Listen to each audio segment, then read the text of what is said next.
ஆனந்த் என்பவர் ஏப்ரல் மாதத்தில் சுற்றுலா செல்ல திட்டமிடுகிறார். அவர் ஏப்ரல் மாதத்தில் ஒரு நாளை சமவாய்ப்பு முறையில் தேர்ந்தெடுக்கிறார். அவர் தேர்ந்தெடுக்கும் நாள் ஃபர்ஸ்ட் ஒன் திங்கட்கிழமையாக இருக்க. திங்கட்கிழமையாக இருக்க இது மாதிரி கொடுத்துட்டாங்கவே சூஸ் பண்றாங்க அப்படின்னு சொன்னாவே என்ன கண்டுபிடிக்கணும்? நிகழ்தகவே. சொன்னாவே டக்குன்னு எடுத்தோனே என்ன சமி பண்ணனும்? ஆண்களின் எண்ணிக்கை எத்தனை? 30. ஆனந்த் இந்த ஏப்ரல் மாசம் பிளான் போட்டாரு. நான் கண்டிப்பா இந்த ஏப்ரல் மாசத்துல ஒரு நாள் டூர் போயே ஆவேன் அப்படின்னு முடிவு பண்ணிட்டாரு. அதுல 30 நாள்ல ஒரு நாள் சூஸ் பண்ண போறாரு. 30 நாள்ல ஃபர்ஸ்ட் அவர் எந்த கிழமையை சூஸ் பண்றாரு? திங்கட்கிழமை. எத்தனை திங்கட்கிழமை வருதுன்னு பாருங்க. 4.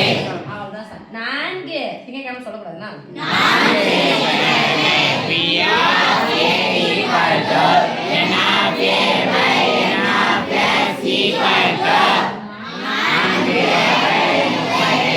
செகண்ட் ஒன் புதன்கிழமையாக இருக்க.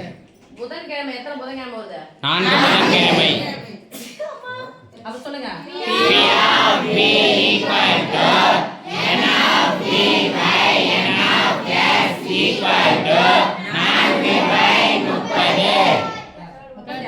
வெள்ளிக்கிழமையாக இருக்க.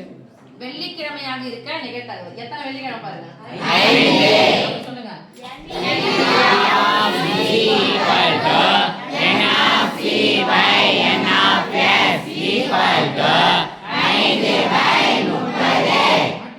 ஃபோர்த் ஒன் சனி அல்லது ஞாயிற்றுக்கிழமையாக இருக்க நிகழ்தகவு காணும். சரி அல்லது என்ன பண்ணலாம் சாமி? கூட்டிக்கணும். ஓகே.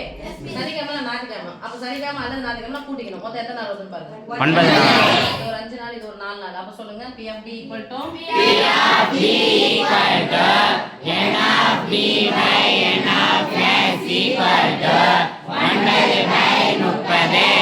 எழுதுனீங்களாவே ஆன்சர் ஆயிட்டு. இப்ப சுருக்கி எழுதினாலும் ஓகே.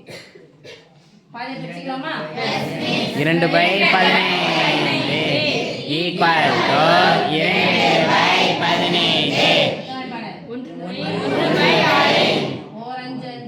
3